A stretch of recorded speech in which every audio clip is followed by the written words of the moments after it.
Reality radio at its best. On the World Day Against the Trafficking in Persons on Saturday, July 30th, I, on Dependency, in collaboration with the Ministry of National Security, the CTU, TTPS, IOM, the Civilian Conservation Corps, and other stakeholders, will be using a youth-led approach to spread awareness about the crime of human trafficking. Join us from 8 a.m. at Woodford Square, Brian Lara Promenade, and other town centers across Trinidad and Tobago. Then, on Sunday, tune in to Eye on Dependency to see and hear powerful testimonies from survivors of the multi-billion-dollar human trafficking industry. He told me he paid a lot of money for me, and I had to work off this money for him. I said, if I work off your money, would you let me go home?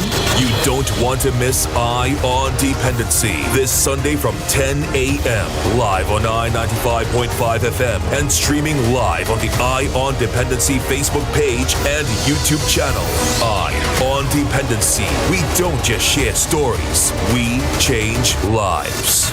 We change lives. Eye on Dependency with Garth and Natasha. Reality radio at its best, where every life is a biography. Sundays at 10 a.m. and exclusively on I-95.5 FM.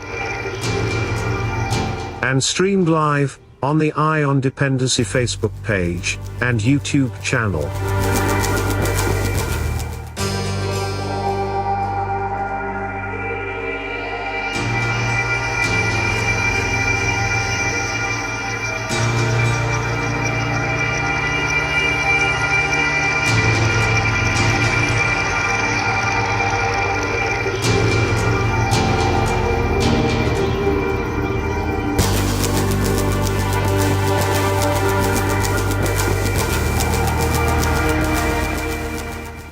Good morning, Trinidad and Tobago, and welcome to Eye on Dependency right here on I-95.5 FM, live on the Eye on Dependency Facebook page and YouTube channel, and happy emancipation to all of you. Morning, Natasha. Indeed. Good morning, Trinidad and Tobago.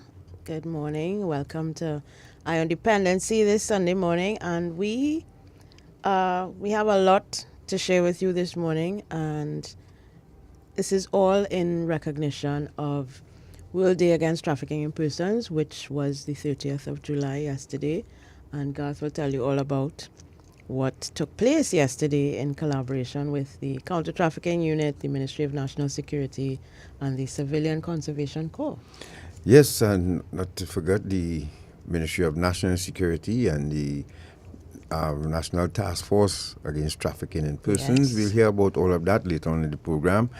But a collaborative effort. We, of course, you know, last year there were a week of activities, and same thing happened this year. Last year, the CCC took part in the spoken word competition, which was well done, well received, and Miss the last director, Miss Wheeler, she spared that one. Well, this year, there was a task force, a ministerial task force set up to treat with this.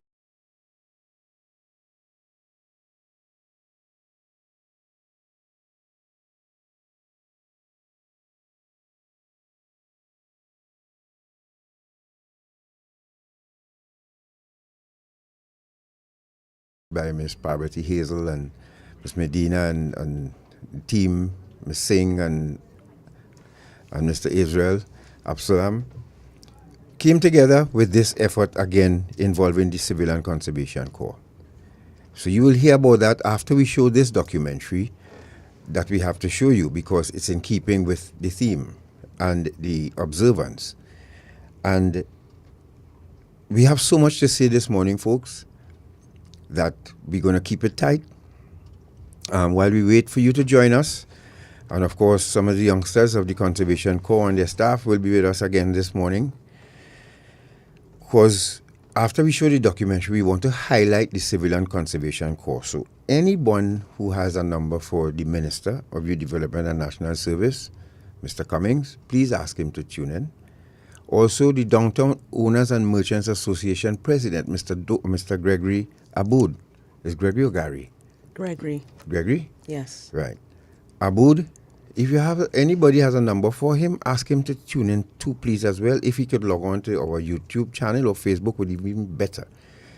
Because we want to show you these youngsters in action yesterday, something that the news missed last evening, which was positive stuff that these youngsters were doing from the Northwest region. As a matter of fact, it was a coordinated effort Across Trinidad, and Tobago.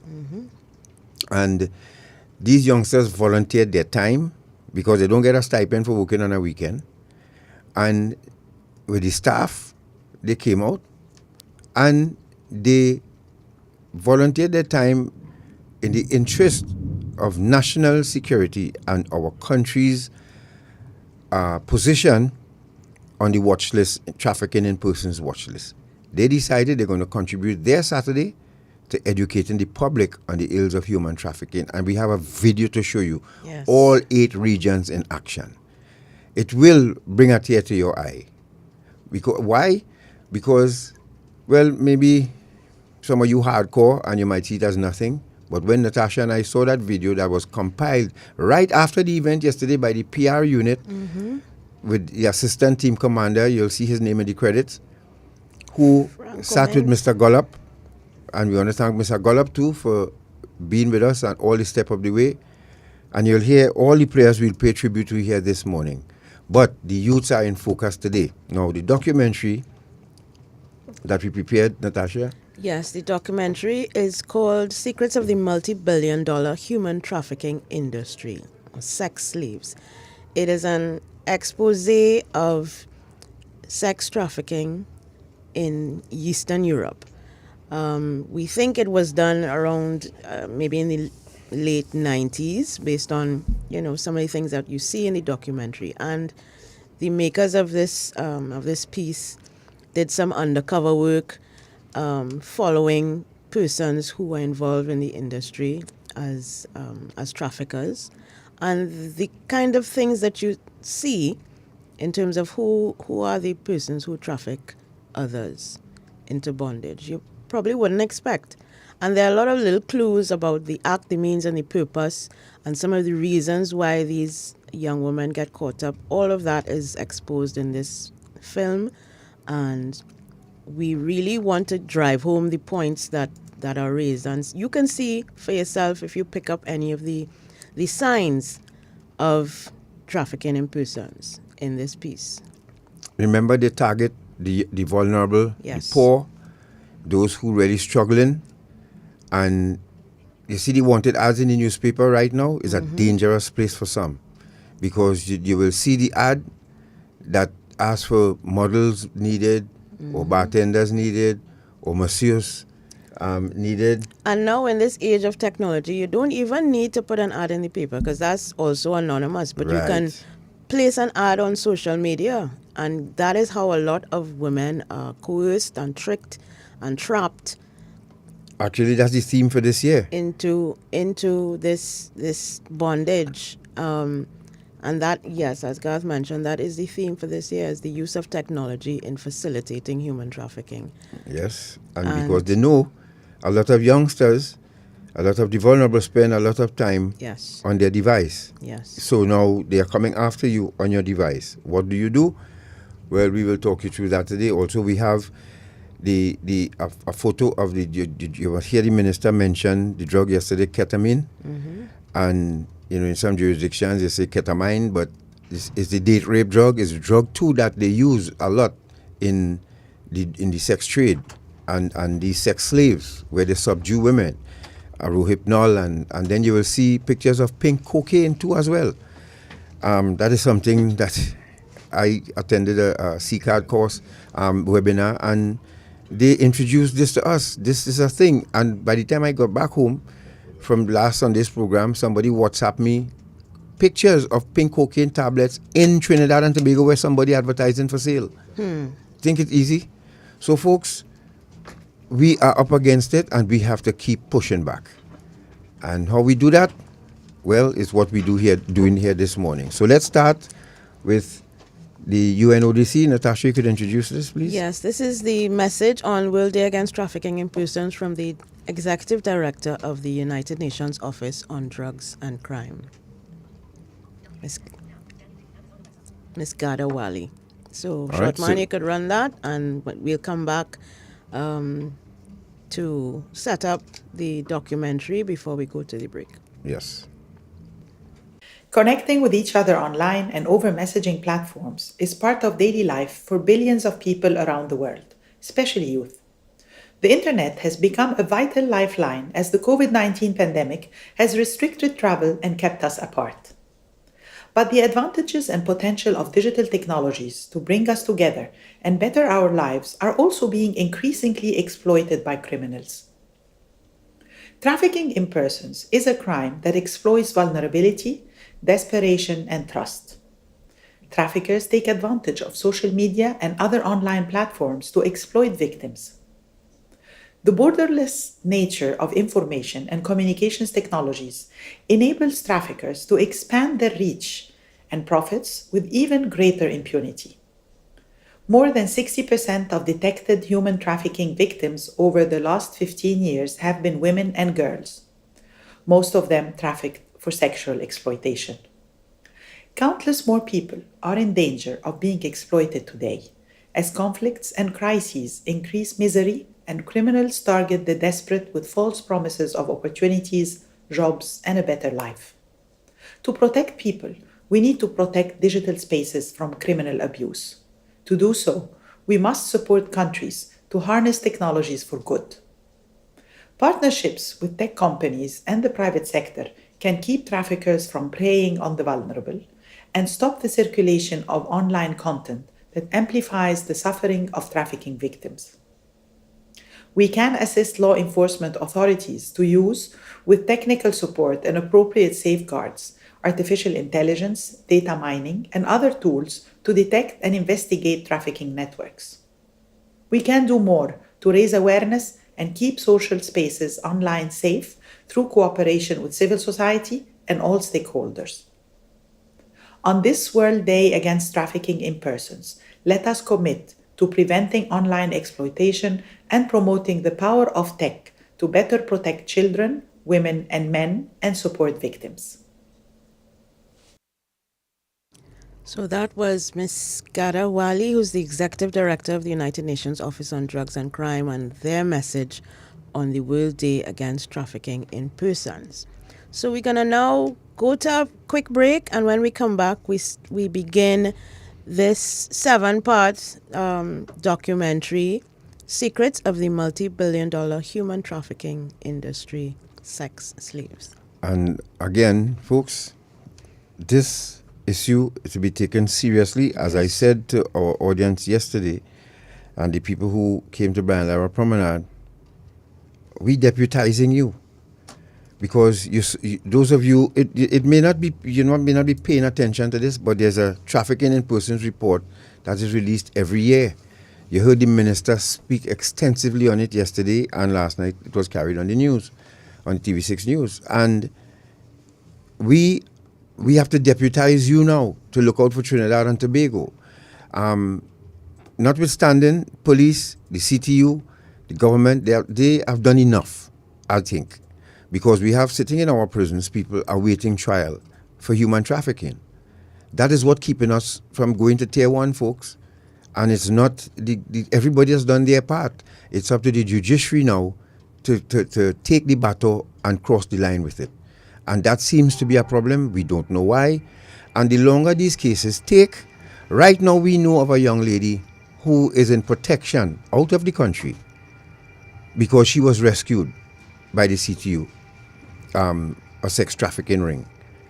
And it's going on like 5 years now. Now, after 5-6 years, do you expect someone to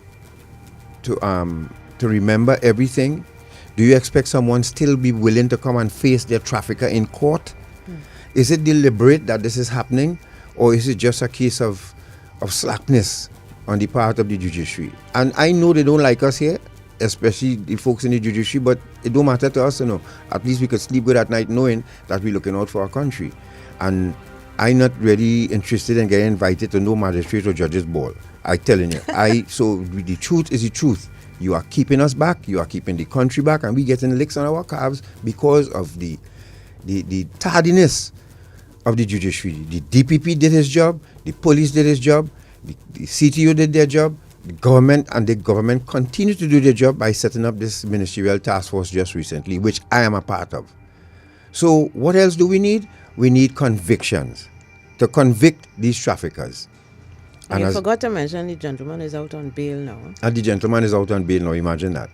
So what that's saying to the victims? What does that say to a victim? That you enslave someone, beat them to a pulp, pump them with drugs, do what you want with them, and then they don't have to go into hiding while you come back outside living your life normal. Is that correct? Is that right? No, it's not.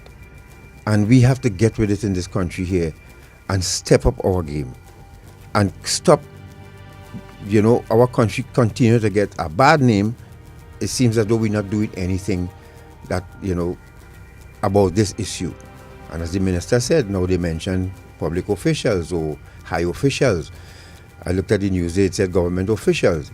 And I want the opposition to know that you're part of the government too, Correct. So when I listen to Ronnie Charles and playing smart with foolishness about you want the Prime Minister to say who is the government official.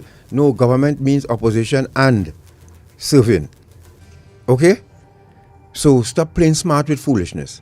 And high officials in the clergy, in the judiciary, in corporate Trinidad and Tobago, there are high officials there too. Who this report referring to? Tell us. We need to get with it. So let's take a quick break. And when we come back, we start the first episode of Secrets of the Multi-Billion-Dollar Trafficking Industry with courtesy Greg and our friends out there at I Love Ducks documentaries on YouTube. We'll tell you more about that channel because there's a part of the documentary that we took out because it's a little too graphic for Sunday morning and for some of the listening air. And so after tomorrow, when you have a relaxed time or even later, you could go to that channel. We'll tell you where to look and you go and see the other part of the story. It's really, really tragic and frightening to say the least. A hint, a man's best friend trafficked his wife who was 3 months pregnant, sold her for $5,000. He didn't even know. Let's go to a break. We'll be back.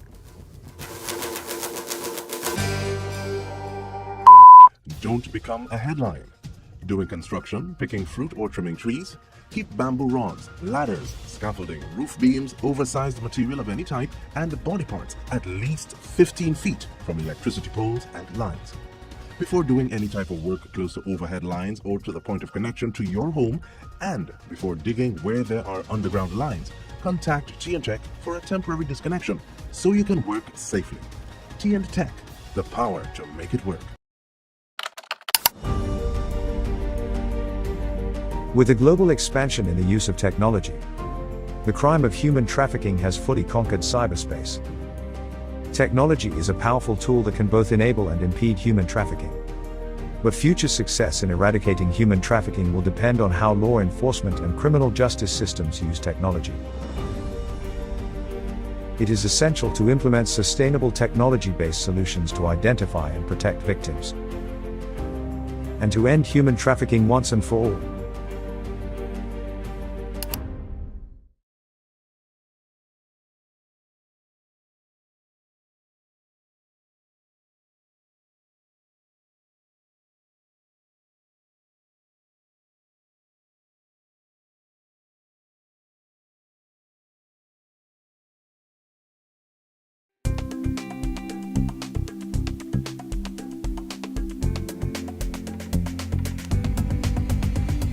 The government of Trinidad and Tobago, through the National Task Force Against Trafficking in Persons, continues to develop and implement effective policies and procedures to prevent and suppress human trafficking. To date, the National Task Force has developed 2 national plans of action against the crime of trafficking in persons. Trinidad and Tobago adopts a 4-pronged approach in its response to human trafficking. 1. Effective identification of victims and witnesses. 2. prevention of human trafficking. 3. Protection of victims and witnesses. And 4. Prosecution of suspected traffickers. In the Ministry of National Security, we established a specialized unit called the Counter-Trafficking Unit to lead and manage Trinidad and Tobago's response to human trafficking. The Counter-Trafficking Unit works closely with the Trinidad and Tobago Police Service, the Immigration Division, and international law enforcement agencies to aggressively and proactively investigate and prosecute suspected human traffickers. Human trafficking is a serious crime. Rest assured, the government of Trinidad and Tobago and its agencies remain committed in the fight against human trafficking and will respond with immediate effect when the need arises. We are the Counter-Trafficking Unit of the Ministry of National Security, Trinidad and Tobago, safeguarding human life.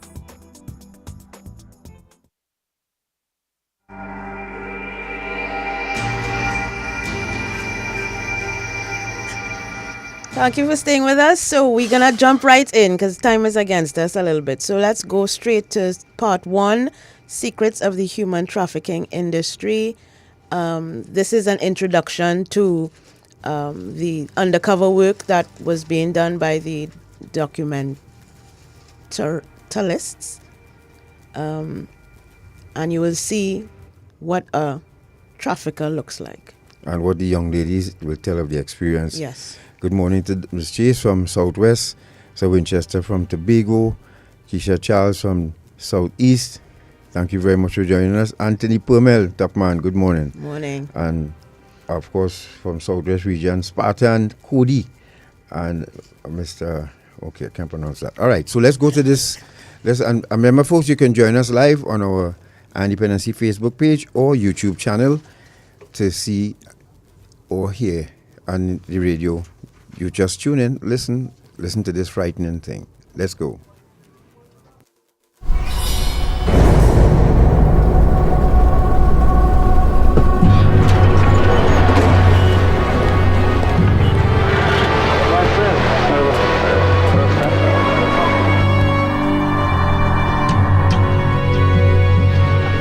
How much will a girl cost?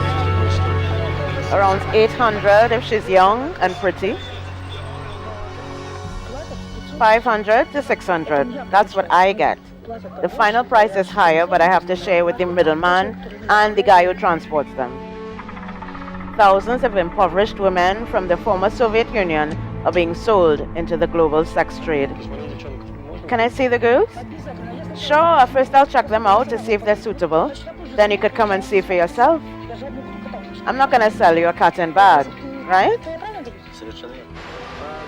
Let's look at the girls. If they suit you, you can buy them. You can keep them for a year, 2 years, no problem. You can take them to Europe. The CIA estimates that sex trafficking is now a multi-billion-dollar industry. Come inside, see the girls. It's a very profitable business. Our girls are in high demand since they're quite pretty and easily accessible. I had 20 to 25 men a day. They were given 15 minutes each. And if we went into overtime, people knocked on the wall for us to hurry up. I saw them beat up girls, so I tried to get out of there. I cut my wrists, right here. They told me, "You want to die? You'll get your wish." Look what they did to me. Before this, I hadn't encountered much evil in my life. I couldn't believe places like that actually exist in this world. I thought I'd find at least one kind person, or that one of those pimps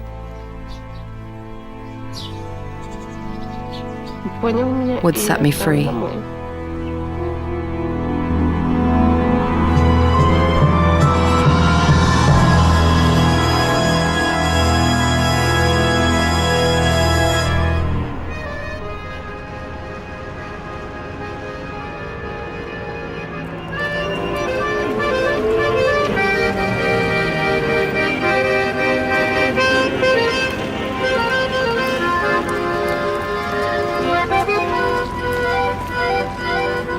Odessa, Ukraine, a port town on the Black Sea known for its nightlife and its beautiful women. But there is a more sinister side to Odessa. Odessa is the organized crime capital of the former Soviet Union. We've come here because Ukraine is one of the largest suppliers of trafficked women into the global sex trade.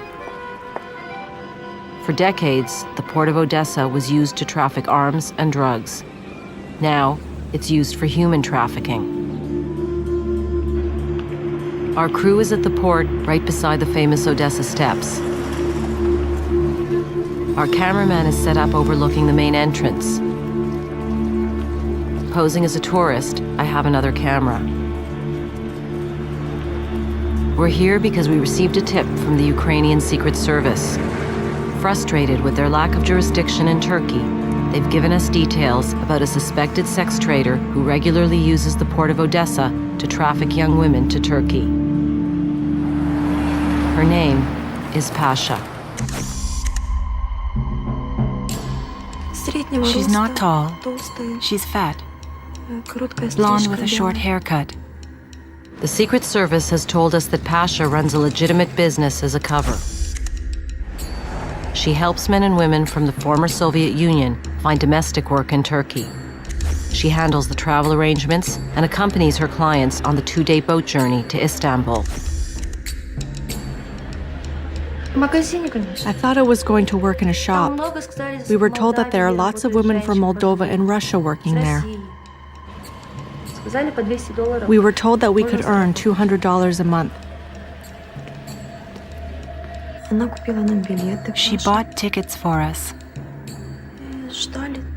We waited till evening. There were young and old people with us. We were going for work, but we didn't know why everyone else was going. Most of Pasha's group are destined for work as domestics in Istanbul. But if our source is correct, some of these young women with Pasha are headed for a far worse fate.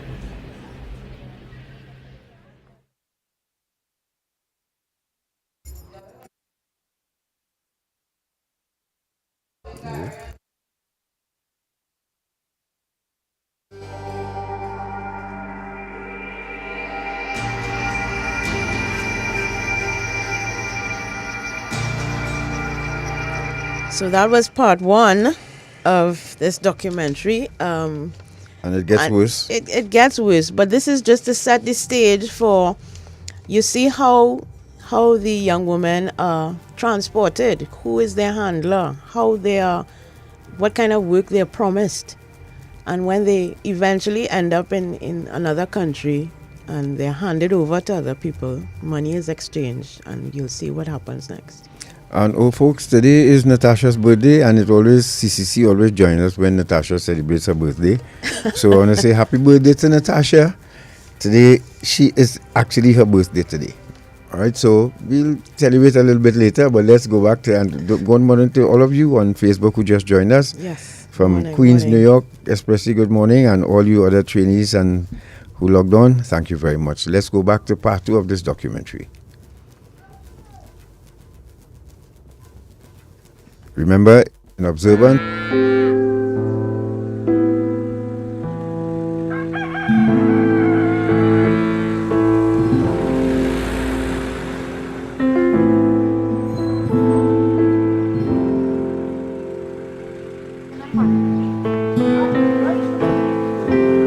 Today, 23-year-old Tanya is seeing her family for the first time since she was brutally trafficked into sexual slavery.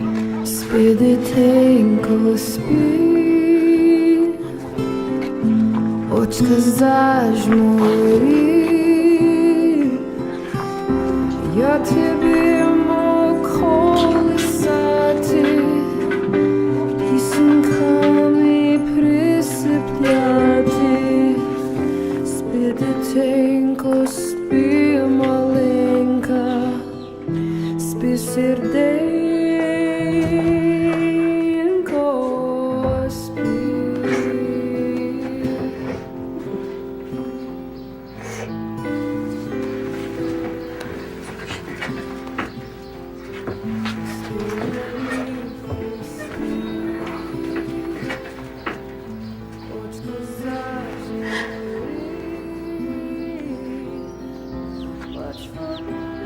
I couldn't believe this was happening to me. I asked myself, don't these pimps have any children? Don't they have a heart or a soul? They may get away with it in this life, but ultimately, God will punish them.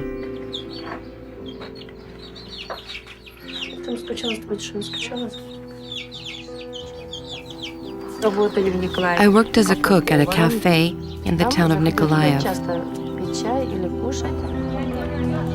I had never traveled before. When I worked in Nikolaev, it was my first time away from home. The first person in a trafficking chain often knows the victim and her family quite well. In Tanya's case, a woman who frequented the cafe befriended her and then offered her a job as a nanny abroad. She knew my family's circumstances and said I'd have a lot to lose if I passed this up. Tanya's family lived near Chernobyl when the worst nuclear reactor accident in history took place. Exposed to radioactive fallout, her family was relocated to a village in western Ukraine. Tanya's family is now plagued with health problems. Her mother and older brother have tuberculosis, her sister has a brain tumor, and her brother has chronic abdominal troubles.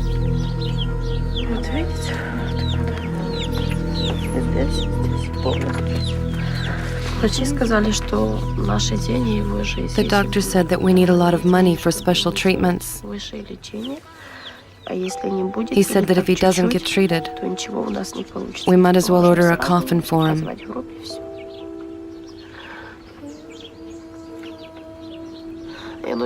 I was going to take a night bus.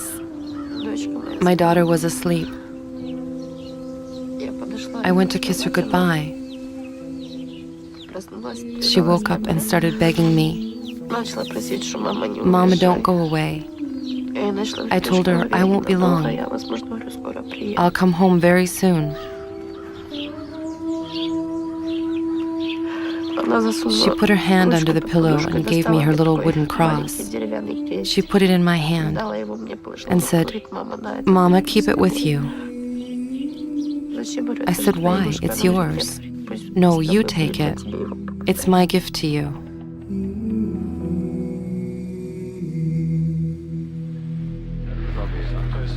So they'll be told beforehand what they're going for? Sure. Then again, you can tell them that they're going to be working as waitresses, and then they come and... Are you placing an ad? Yes, the paper comes out on Thursday, then I start getting calls.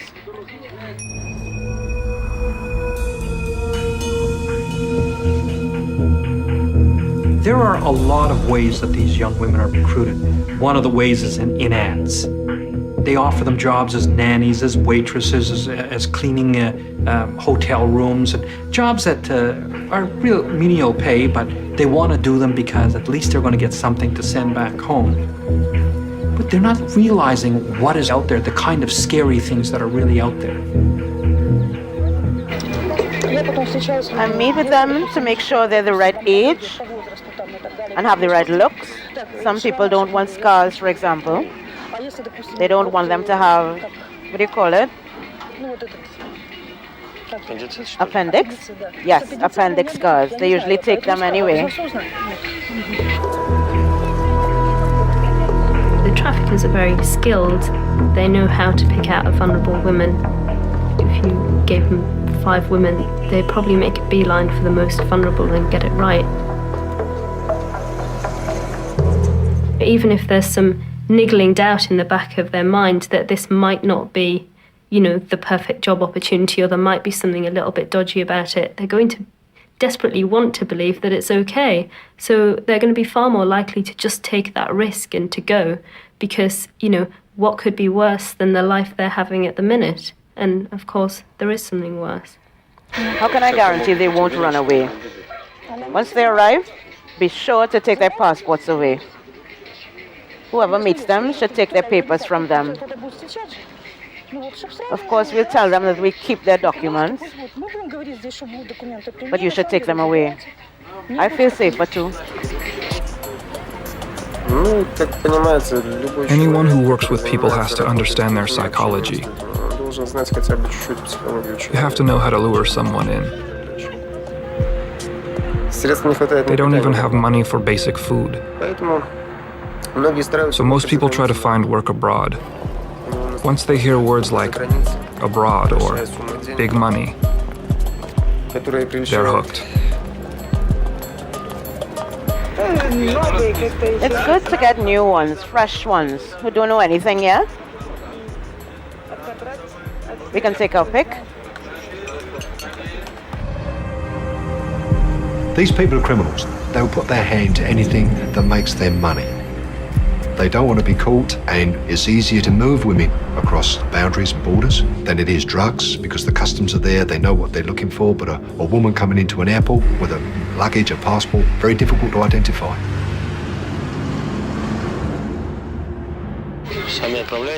Do you transport them yourself? No, I source the girls, but someone else transports them. I don't want to take the risk. I'm under suspicion as it is. God forbid if something happens to me. Especially as my daughter-in-law is studying to be a lawyer. I don't want to damage her reputation. What about transporting girls through the Odessa port? These are dangerous times. Be on your toes. Where is it easier? Nowhere. It's dangerous everywhere.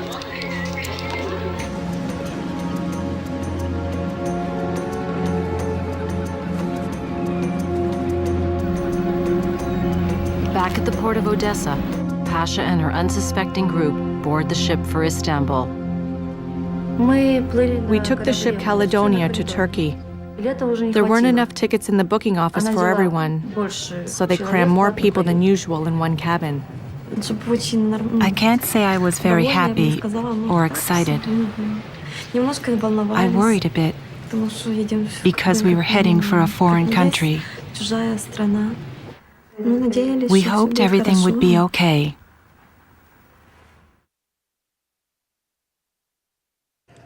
So that was part 2, and I hope you picked up on some of the signs there. They mentioned they target vulnerable people whose situation they know they're in a desperate situation. They place ads in newspapers, and now they place them online. Tell you're gonna get a domestic work or as a waitress. And of course, being young and naive, there are people who will say, well, anything could be better than what I'm going through now, so let me try. Let me take the risk.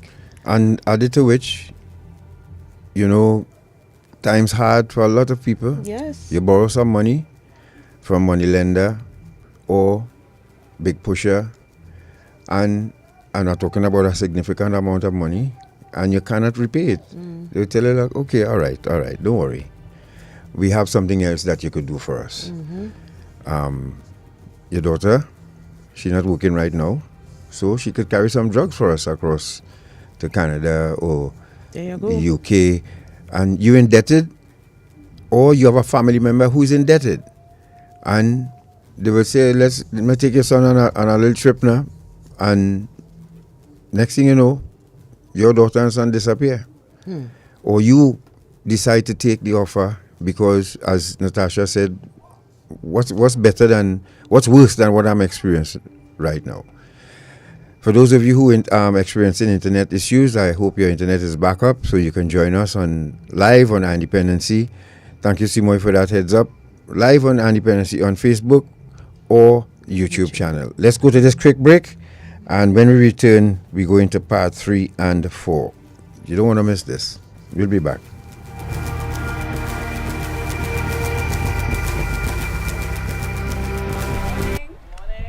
Listen now, I've noticed something out. Them new people are them up the road there. Where's that? Girl, the man that is passing up and down in front of here with a set of woman. I really noticed some woman living there, and they can't even say as much as good morning. Well, listen now, I wonder if it's human trafficking. You think it's that? So, How can you spot and identify perpetrators and victims of trafficking? Many victims are found living and working together in the same place and sleep in shared and inappropriate spaces. Victims work excessively long hours. They often sleep in the daytime and work long nights.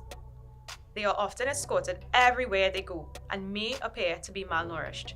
They may show signs of physical abuse, drug and alcohol use, and may also appear withdrawn, fearful, or intimidated. Victims who are migrants are often not in possession of their identity or immigration documents and have irregular immigration status. Perpetrators can be male or female and may appear to be managing or controlling the victims.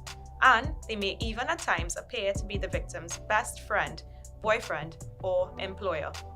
We are the Counter-Trafficking Unit of the Ministry of National Security, Trinidad and Tobago, safeguarding human life.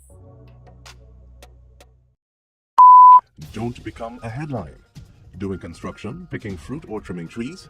Keep bamboo rods, ladders, scaffolding, roof beams, oversized material of any type, and body parts at least 15 feet from electricity poles and lines.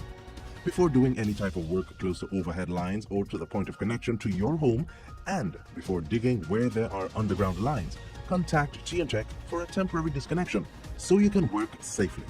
T&Tech, the power to make it work. With the global expansion in the use of technology, the crime of human trafficking has fully conquered cyberspace. Technology is a powerful tool that can both enable and impede human trafficking. But future success in eradicating human trafficking will depend on how law enforcement and criminal justice systems use technology. It is essential to implement sustainable technology-based solutions to identify and protect victims, and to end human trafficking once and for all.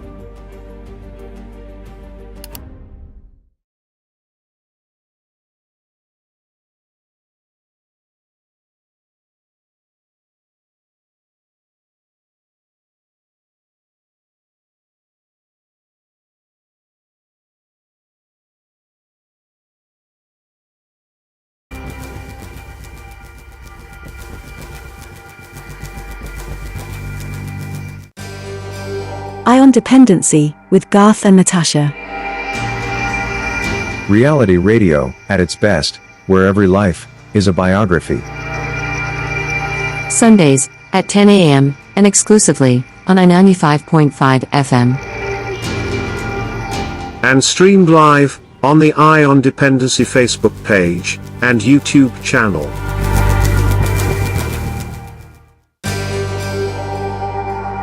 Alright folks, so let's go quickly, and thank you very much for joining us. We understand some of you experiencing internet connectivity issues where you are because of the rain, but join us on the radio then, I-95.5 FM. We don't want you to miss this. And then remember, coming up, we have some things to show you what the Civil and Conservation Corps did yesterday. Just yesterday, they gave up their time, and we're going to show you that. All 8 regions in action. So all right? proud of them, yes. So proud of them. I'm ready, and I want to again thank the PR Marketing Department of CCC led by Mr. Gullop, and the ATC who put that video together. You'll see, we'll pay tribute to them a little later. All right, so let's go to part 3 of this secrets of the multi-billion-dollar human trafficking industry. Let's go.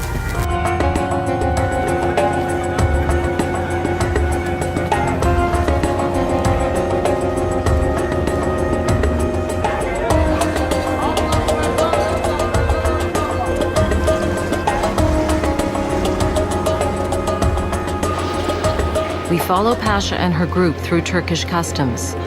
They have no problems getting through. Our cameraman is secretly filming from a parking lot overlooking Istanbul's port building. I'm standing by the entrance with a hidden camera in my bag.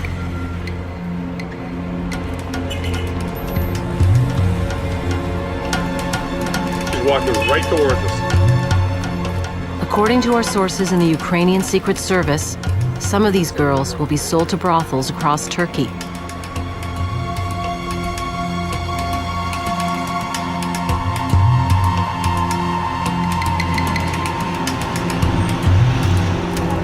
The plan is to keep on Pasha's trail in Istanbul and see where the women in her group end up.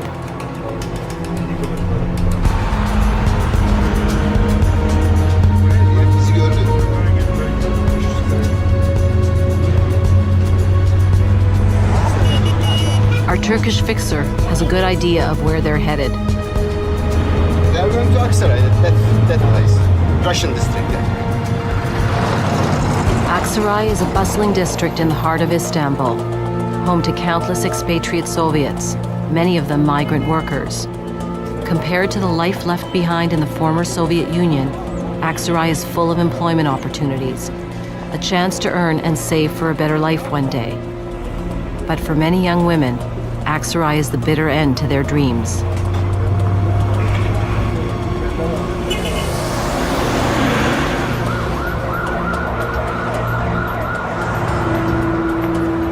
Pasha leads us to a notorious spot in Aksaray. This parking lot is an unofficial market for Russian migrant workers. Goods are exchanged, deals are made, legal and illegal workers head to their new employers, and women are sold. She asked us to wait for a while. Then she approached us and said, "Come with me." We followed her and crossed the road. There were some men at a table outside a cafe. She brought us to those men and said that one of them was the owner of the shop. She told us they were going to drive us to the apartment where we were going to stay. She talked to them in Turkish, took money from them, and counted it. I saw her counting the money. I got scared. She said, "Don't worry, everything is fine. Go with those men. They're good people. Don't worry." We guessed that she was selling us, but we hoped we were wrong. We hoped that we had misunderstood things.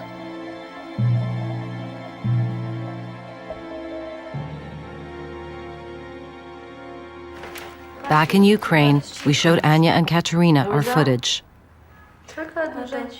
That's Pasha, the one who sold us. That's Pasha standing there. Yes. Anya and Katerina claim that 6 months earlier, Pasha sold them into sexual slavery.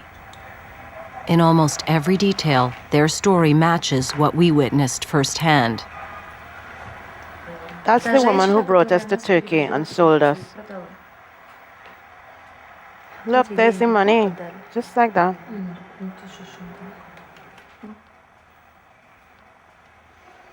She's selling them just as I was sold. Look, the police are right there and she's making a sale. She's not afraid of anything. It's a nightmare.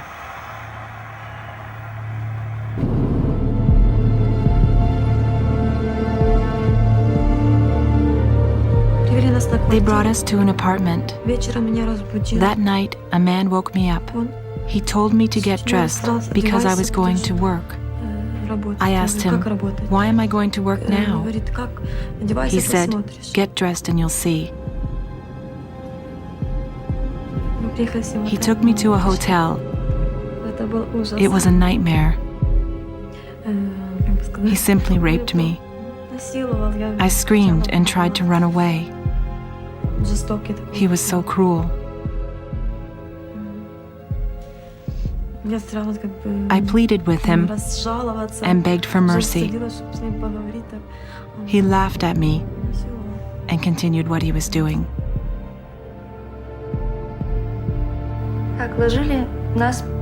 They forced us to have sex with different Turkish men.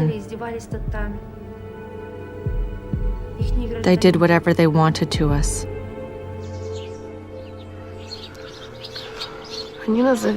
They took me to a villa.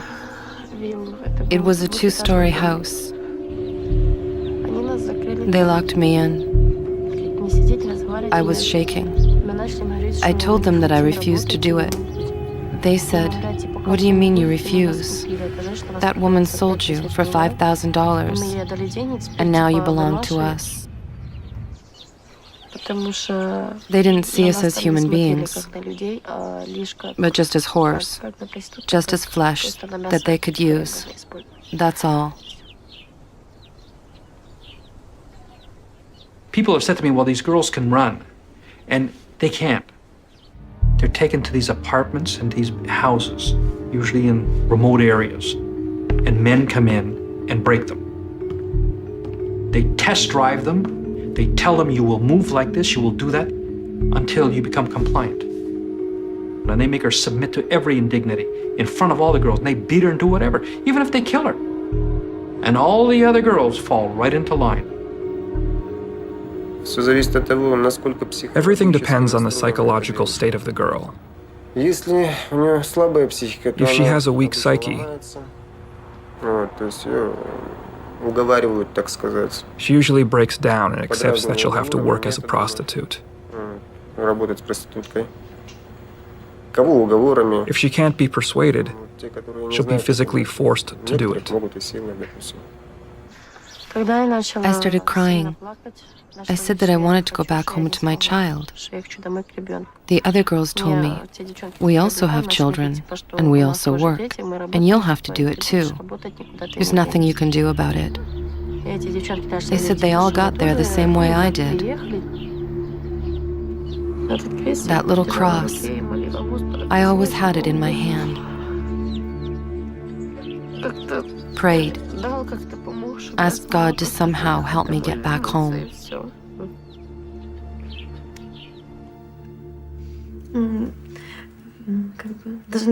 I never dreamt of being in the situation I was in. I can't stop thinking about it.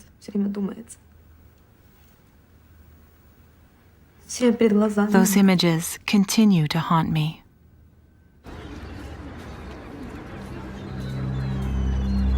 A few days after her journey to Istanbul, Pasha was back at the port of Odessa.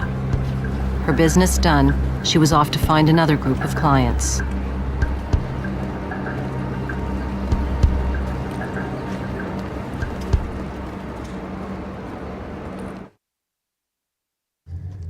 Yep, thank you for staying with us, and I hope you are learning a lot from this documentary that we are sharing with you to mark World Day Against Trafficking in Persons. You see how insidious it really is modern day slavery, as it is also known, human trafficking. It really is modern day slavery. And if you find it graphic this morning, folks, we decided to go for the jugular this morning. Yep. So those of you young people who are listening, if you think it's bad where you are now, it will be worse if you fall into this trap. Yep. So I hope you're getting enough food for thought here. If you're joining us via our YouTube channel, please like and subscribe and click on that bell so that when we go live anytime, you will hear and keep in touch with what we have. Yes, and only like the video and like and share it. Yes, as well. And before we go to the next one, Garth, I just wanted to share a comment from Pearl on Facebook, and this is the point that needs to be driven home as well. She says, men out there, you can help. If only you all can stop using sex as a commodity to be bought and sold, this nightmare will continue. If there are not men out there who are willing to buy sex, there would be no need for women and girls to be trafficked. There you go. Yeah, simple as that. Simple as that. You know, and you know some of you men out there who listening who do that, let me ask you something. You have a wife at home.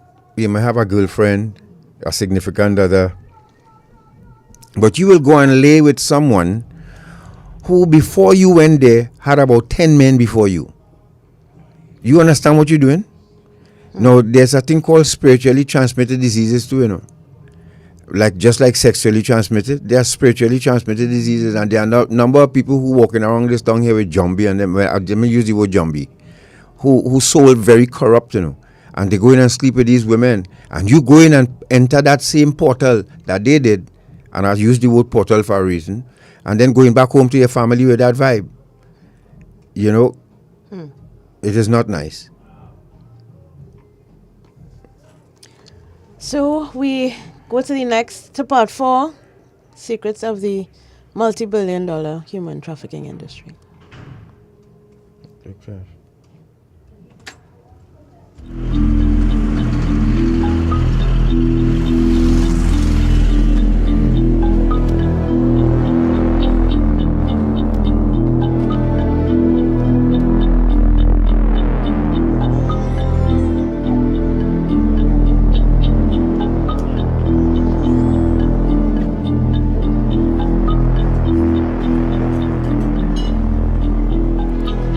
Once a woman has been brutally initiated into the world of sex slavery, she can be used and sold from one pimp to another. Oksana was sold 13 times over an 8-month period.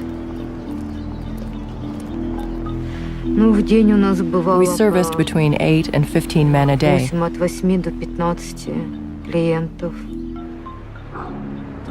There were 22 girls in a 3-bedroom apartment, and each girl got beaten up at least once a day. Some girls tried to jump out of the windows and broke their hands and legs.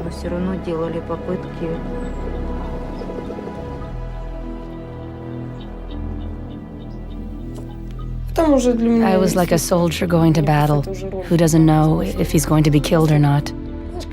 It was the same with me.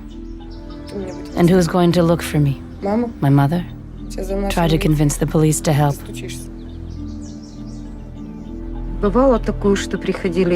Sometimes Turkish policemen used our services.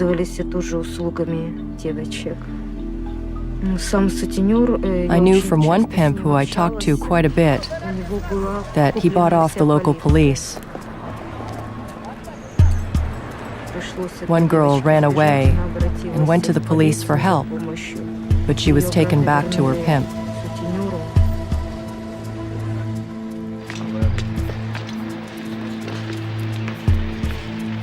There are prison-like brothels out there with locked doors and bars. You go there by invitation, specific people know where it is, and these women are locked up 24 hours a day. They're prisons.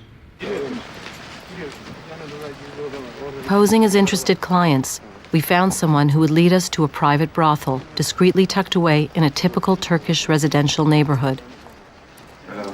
They led us to an apartment where girls are kept virtual prisoners. They kept us in a locked room at all times. We worked for as long as we had clients, 24 hours a day.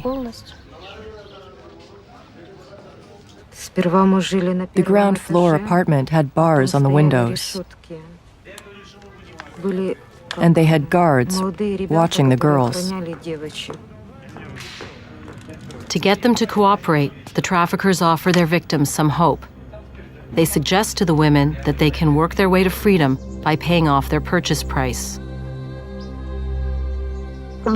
He told me he paid a lot of money for me, and I had to work off this money for him.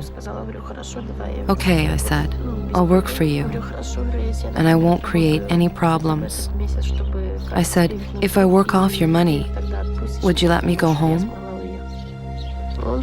He agreed.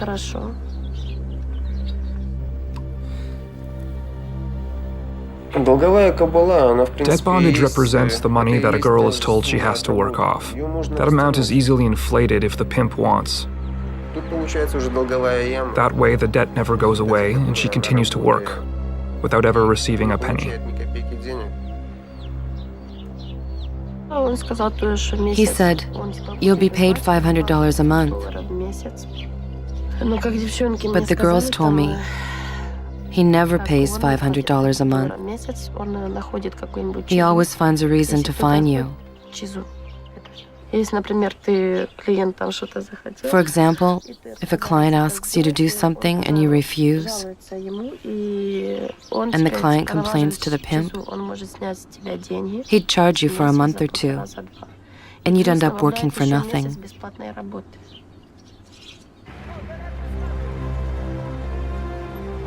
When a trafficked woman manages to pay off her so-called debt, she is thwarted by her pimp's power to sell her at any time. This creates a cycle of debt bondage from which there is no escape. One pimp sells her to another, he sells her to a third, this third one to a fourth, and so on, until... After Tanya was sold for the third time, she realized that she had come to Turkey pregnant and was starting to show. Her new owner noticed. My pimp said, you're going to have an abortion. I said that I didn't want to, that I wanted to have the baby. He said if I refused, he'd make my life hell, and I'd end up with a miscarriage anyway. He forced me to have an abortion. 5 days later, I was sent to a client. You know, they just stuck a sponge inside me to stop the bleeding and sent me to work.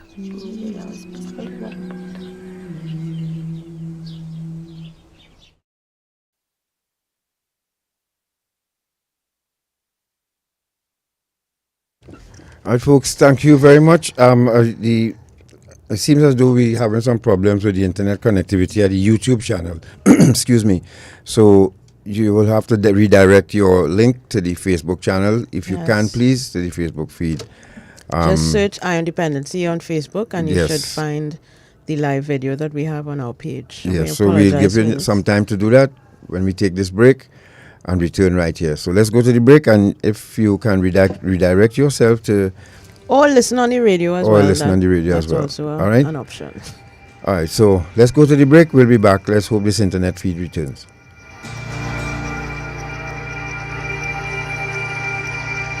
Finally, Welcome Relief comes in the form of a scientific-based program that shows us how to manage through the tough, current challenges. Called Habitalism. It features best-selling author on positivity and happiness, Dr. Tal Ben-Shahar, integrated with the award-winning Intangence methodology of Ross. Visit habitalism.me to register now for this free life-transforming program endorsed by the United Nations established University for Peace. Gifted by Guardian Group. Live easy.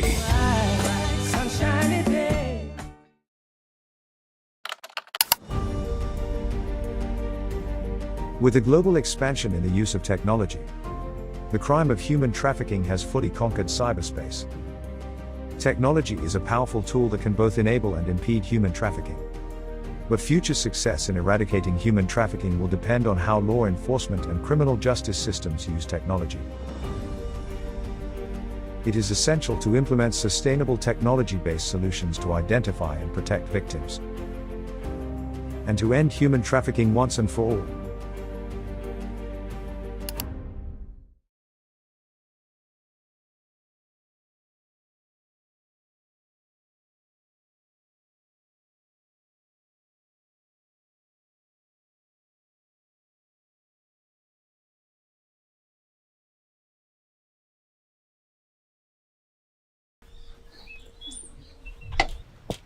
Hi, babe.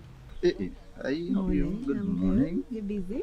Not for you, how could I assist? Okay, we have a job for you. Job? What kind of job is it? Morning, boss. If I have a small work for you, I'll 5,000. What you do, pick up some girls, drop them and remember the boss so we can make a quick 5,000. Girls, boss. What is this about? Listen to me now. It's not a small work. You reach in Toko, pick up some girls, drop them and Rima. 5,000. That sounding like human trafficking. Are you trying to set me up or what? Partner, you know the penalty for human trafficking? Look, I gone now. Excuse me, please. Do you know that human trafficking is considered a serious crime in Trinidad and Tobago and is punishable by law under the Trafficking in Persons Act Chapter 1210 or the TIPS Act?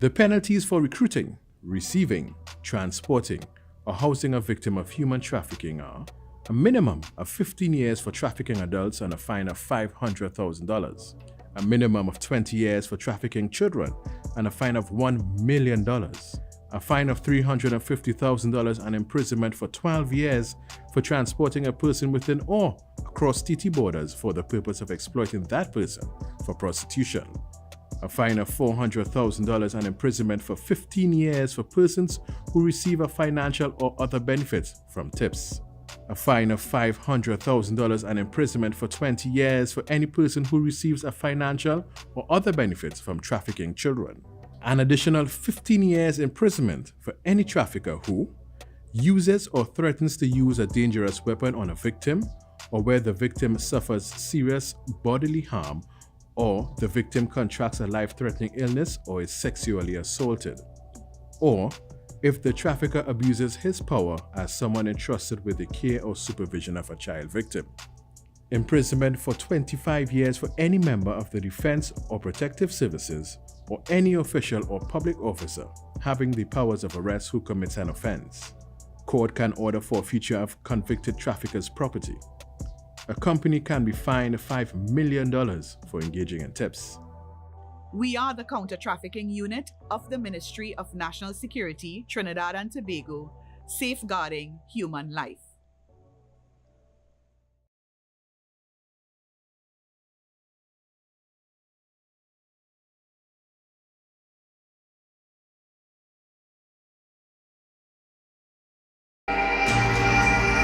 Reality radio, at its best, where every life is a biography. Sundays at 10 a.m. and exclusively on I-95.5 FM. And streamed live on the Eye on Dependency Facebook page and YouTube channel.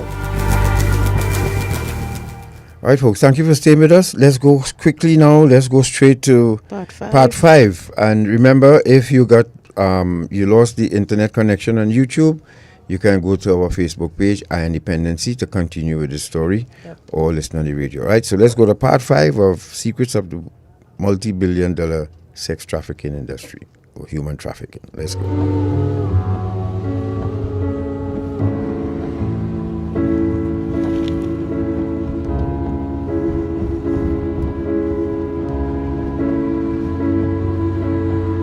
Is this it? Yeah, right there. Eva came to Canada thinking that she was going to be a housekeeper. But the contract she signed was in English, a language she didn't understand at the time. Yeah, that's the motel. She was picked up at the airport by her employer and brought directly to this motel.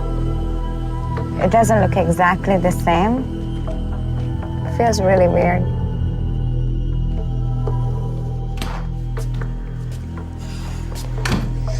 My stomach is jumping up and down.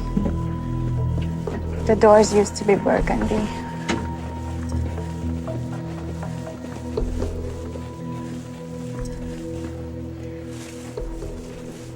Yeah, it's scary. Oh, Jesus. It even smells the same. Wow. We're going into the room, we sit down, and that's when he informed me what the contract is really about, which wasn't a babysitting or a housekeeping. It was exotic dancer. I thought it's just a nightmare, and I was shocked. But when they actually took me into the strip joint, I realized that this is the reality.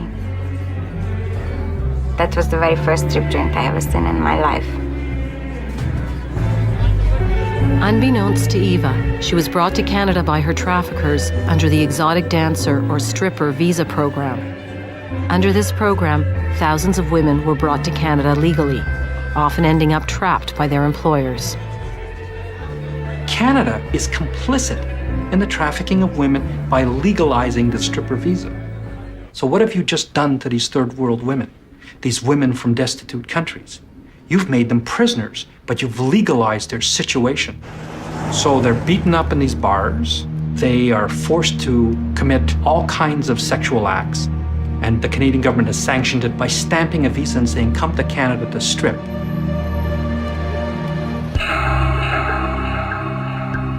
For about the first week or two, I didn't do anything. I was just sitting there. So they were really mad at me. So one of the Hungarian guy came into my room and said that I'm no longer a princess and I better start to believe that this is the reality and I better start to make myself worthwhile. And they said that they know that I never done anything like this before, though, so they thought they might just help me by teaching me how to get comfortable with strangers. So the next thing was that someone else walked into my room and get comfortable with me in a level, if you know what I mean.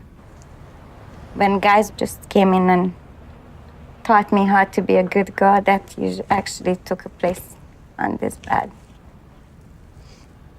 Yeah.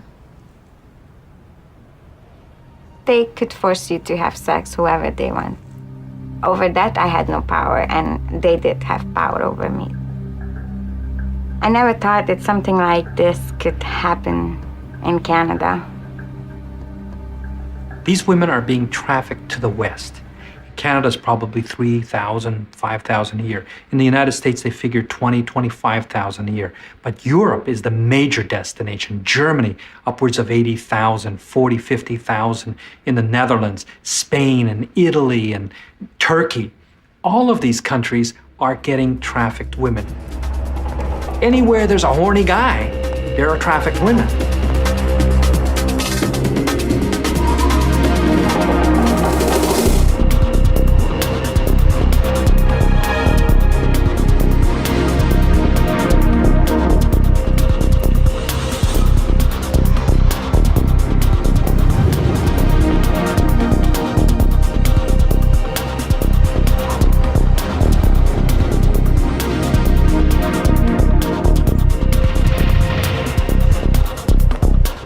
Walk-in flats, they're commonly referred to.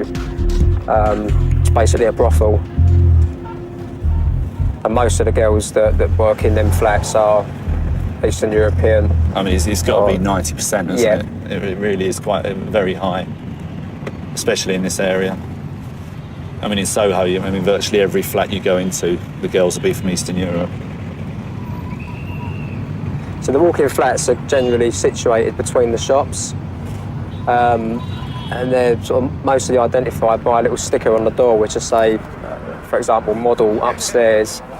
And then once you go in, you go up the stairs, and again, there might be another little sticker on the door.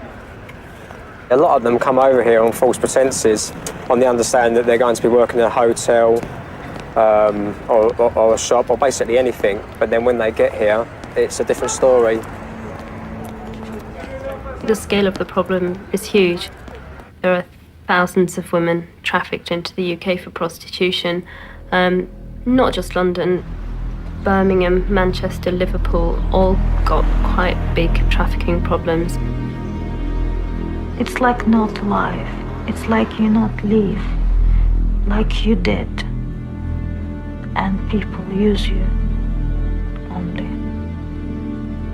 You can't think, you can't do it, you can't. Because you're scared, because you're a machine. You're not human. Afraid for her life and the safety of her family back home, Natasha asked that her identity be concealed. Natasha's torturous journey into sexual slavery took her from Ukraine to Romania and then on to Yugoslavia, Albania, Italy, Germany, and Belgium. From there, she was brought to England. In all, she was sold 6 times. They smuggled me into England in the back of a lorry. I was put in the box in the back. The box was full of wheels. I could barely breathe. I can't move. Pain, all my body pain, because 8 hours in one position, it's very hard. We come to England. The lorry was never checked. Nobody looked in the border. We went to London. He's put me in the sauna. I don't want to say which sauna.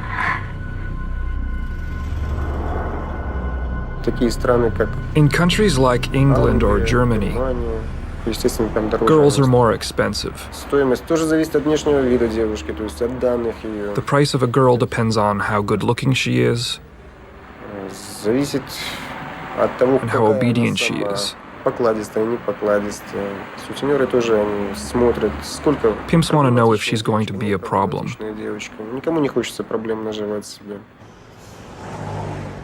First week when I came to London, I was very busy. I had 50 or maybe 60 customers. Everybody want to try the new girl. They want extras. Extra, it means Without condom, it means anal sex. It means 2 men and 1 girl. They're being raped by British men over and over again. And I think Britain has to take responsibility for the fact that it's British people who are continuing to abuse these women, no matter who put them there in the first place. That's what's happening. And we need to look far more at the demand problem in trafficking. Sometimes, sometimes you want to kill this man, If it's gentle, it's alright, but if it's tell you you're a prostitute, you're a bitch, you're a dog, this is kill you. This is kill you. Alright folks, sorry to say the YouTube feed has dropped again, but it will be back up soon, don't worry. Again, I don't know if it's raining where you are, but welcome to Dependency. We're almost at the end of this documentary. If you're just joining us, you missed a lot, but people have been asking where you can get balance. We let you know before we go where you can go and sit with your child. If your daughter just comes to you and say, Mommy, I want to go here and my friend want to carry me there and a man offer you a trip, think twice, people. Think twice. People selling people now for profit, and it's more lucrative than the drug trade, because if I sell all my drugs, I have to go buy more. I could sell one person at least 10 times. And it's also harder to detect, because as you heard in some earlier pieces, if somebody is traveling through legitimate ports of entry, you have no reason to think that they're not traveling, visiting, coming to work. Yeah, and so let's go now to Part 6. Part 6 and 7. Short man, you could run both of them concurrently. We'll come back after the end of Part 7. Yes, because remember we have the pink cocaine and the ketamine to show you, and the highlight of this morning's program is showing you the Civilian Conservation Corps in action yesterday. I can't wait to show you that. All right, so let's go. Short man, let's go. Parts 6 and 7.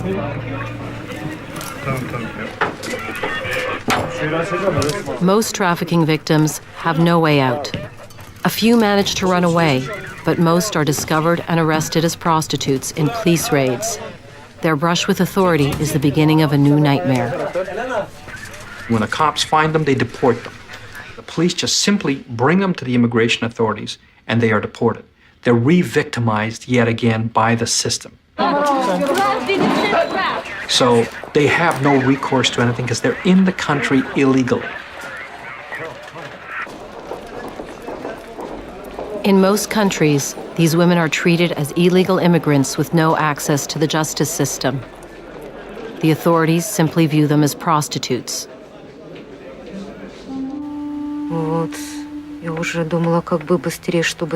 I was desperately trying to think of some way to get out. I wanted to go to the authorities, but I couldn't. I called home. She was saying, Mother, I can't take it anymore. Please go to the police. Maybe they can rescue me.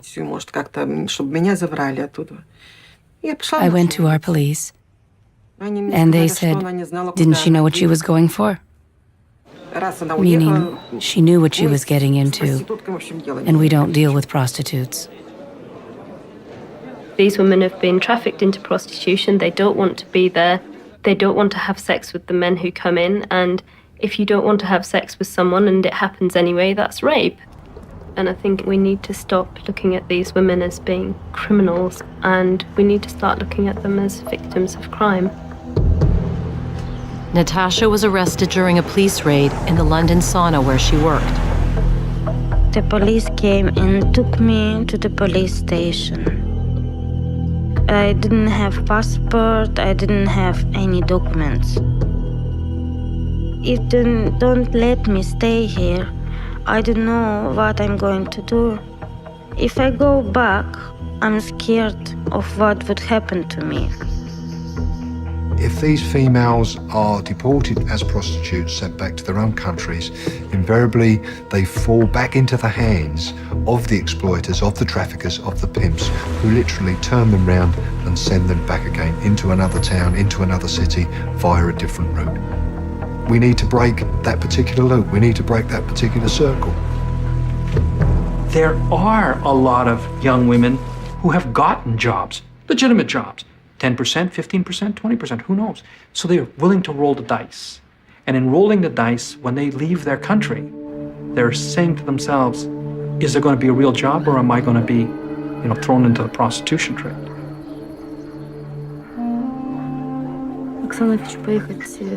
Oksana, I want to go to Turkey to work. At least there are jobs there.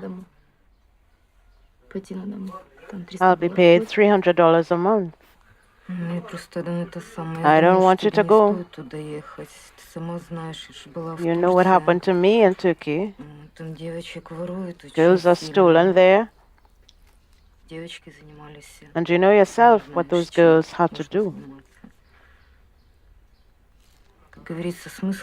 There's no point in going. You're telling me the dark side. But some people work there. They earn money. Why do you think nothing bad will happen to you? I don't want to think negative things. When I left, I also didn't think it would happen to me. I know. Do you think I want to leave my daughter? Don't you think that she'll be upset when you leave? I also went without thinking about what could happen. And in the end, I couldn't get back for 8 months. They beat me ruthlessly. They did all kinds of things to me. It was terrifying.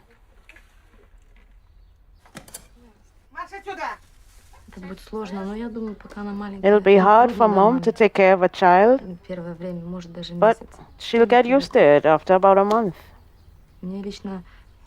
I don't even want to go, not at all. She has to go. It's because we're so poor. I don't think I can take it anymore. But she's going, and she'll leave her daughter with us. She's going because we need money desperately. I'm very scared for her. Very scared. My goal is to buy a house. Any house. Then I'd never leave that house again.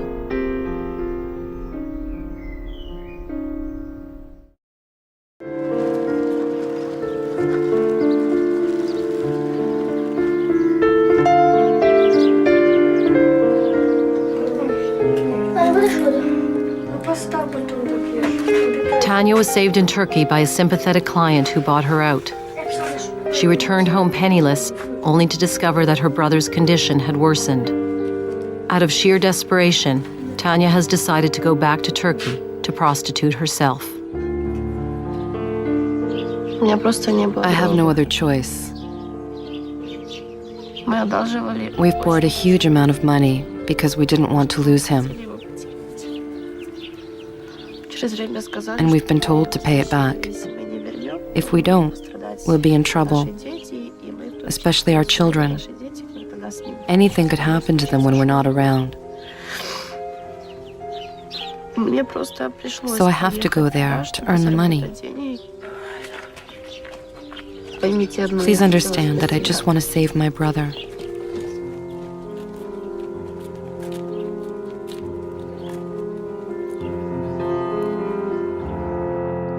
An estimated 500,000 women are trafficked each year.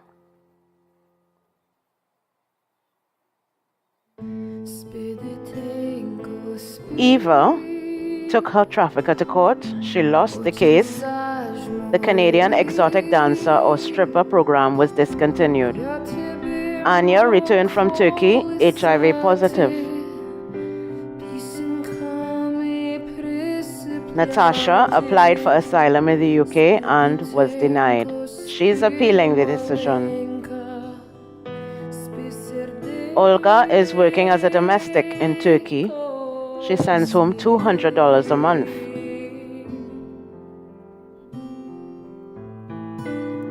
We informed the Moldovan police about Pasha. They have taken no action against her. Tanya was caught in a police raid in Turkey and was deported back to Ukraine. Her little brother died 1 month after we filmed him.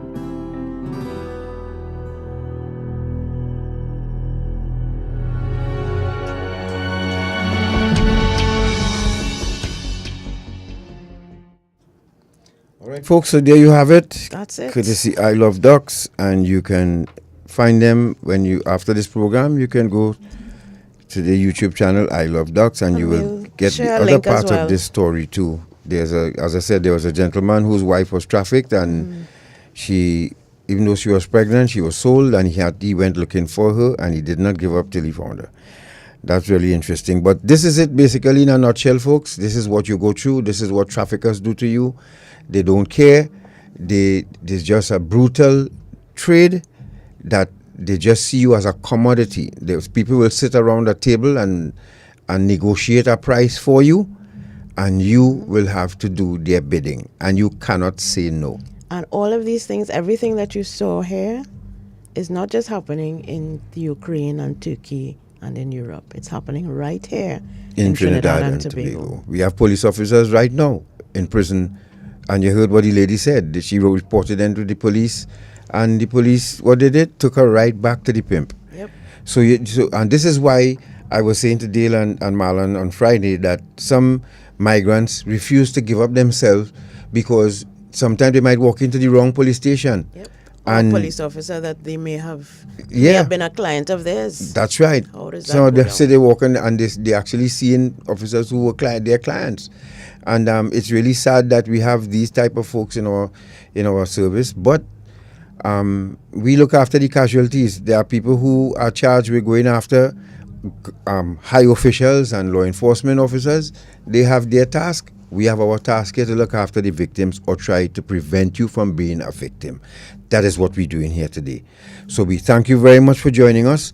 Thank you very much for sticking it through with us with the up and down on the stream.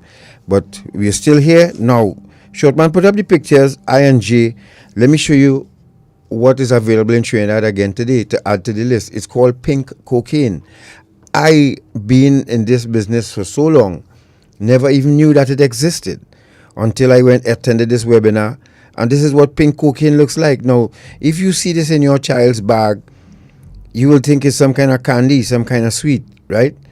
And it's not. It's a synthetic form of cocaine now that people have access to. And somebody sent me a WhatsApp with that selling here. Somebody advertising that via WhatsApp. Is there a reason why they chose pink? How do they? Because pink is an attractive color. It's a harmless color. And it's actually cocaine. No, it's not. Actually, it's a combination of pharmaceuticals. Right. And they go in a lab and they come up. It's not real cocaine. Just like the like spice and K2. These are they look for a certain type of grass or bush or shrub, cut it, dry it, and spray it with a chemical, and that's what you get. Some people get high off of. Yeah. And synthetic cannabis. Synthetic cannabis.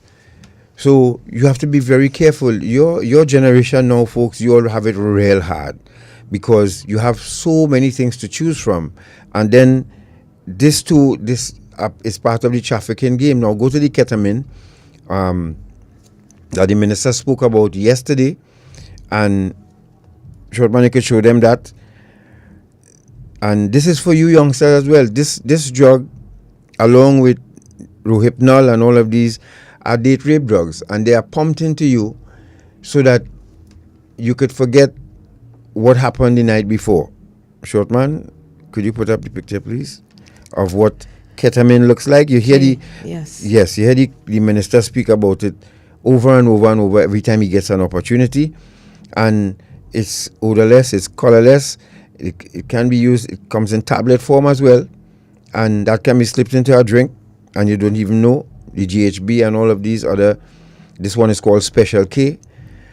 And so it's a dissociative anesthetic that has some hallucinogenic effects. It distorts perceptions of sight and sound and makes the user feel disconnected and not in control.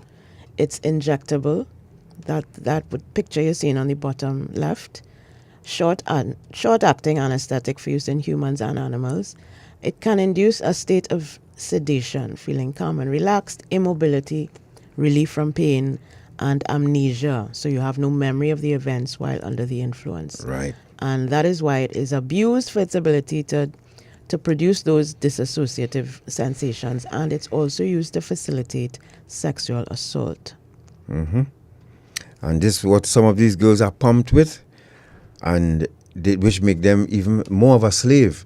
As a matter of fact, some girls, when they get rescued, will try to escape to go right back to their pimp, because when they're rescued, if they don't have a proper medical detox program for them, this is expensive business, folks.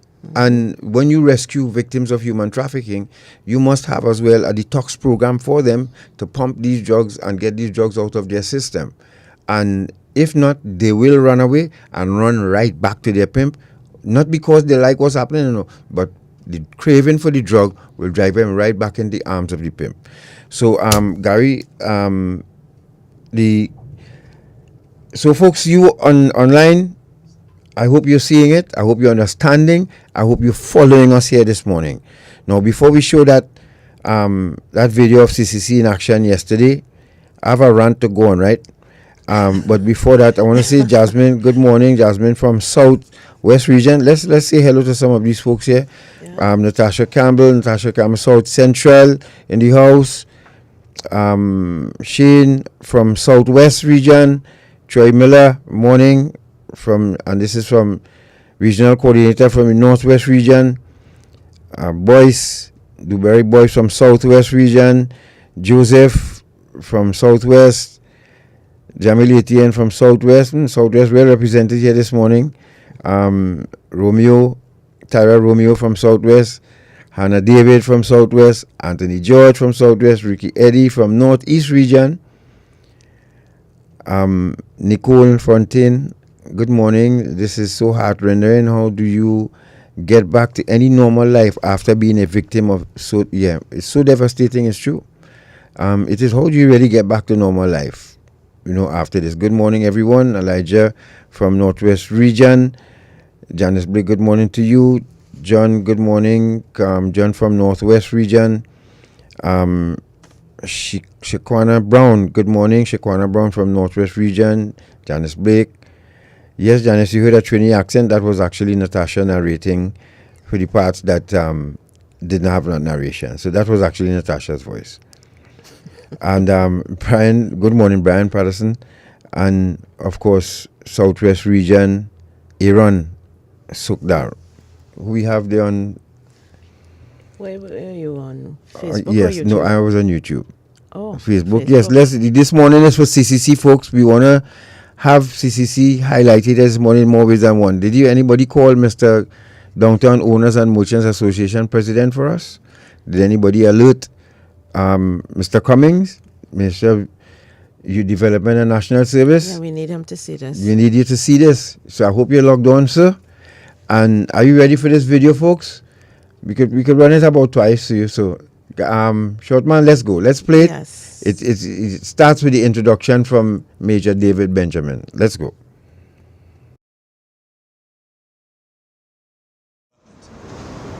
We stand proudly this morning, having mobilized all 8 regions of the Civilian Conservation Corps, 7 regions in Trinidad and 1 in Tobago, to share this message of the scourge of human trafficking.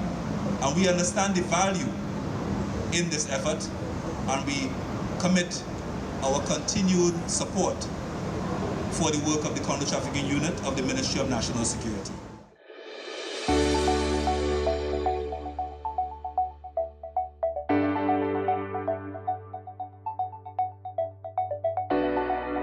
Going through the CCC as they represented their region. They started off in Northwest. They were on the promenade, so here they are, all gathered, waiting to start the morning's events. and they were so helpful. That's the regional manager, Miss Esther Daniel, you just saw there. There's a trainee interacting now with Minister, and in the background is the Deputy Director of the CTU, Ms. Kimoy Thomas. And they walk the promenade handing out the flyers yes. to passers-by, people in cars. Really excellent work. This young man helped me with the driver, Miss. So now we go to the Northeast. This is Northeast region. This is Sangre Grande. And the young man was very helpful. We went to National Security, collected the podium and flag with the driver, and came back, set up, and they were very, very helpful. No, but this is your young Central, people in action here, folks. This is Central region. Central, again, right? Handing out flyers. I mean, truck drivers, everybody, people in stores, they walked around and they really did an excellent job sharing the information. Yep. Very proud of these youngsters. Look at them. Tobago did the same thing. Tobago region. Tobago region now on screen here. They're in Scarborough, it looks like. In their orange t-shirts. Southwest region as well with their banners and walking through the town. Southwest region represented. So just that was down Superior Way. Mr. Gobind Singh, who's the... And listen to this conversation. Thank you very much. Thank you for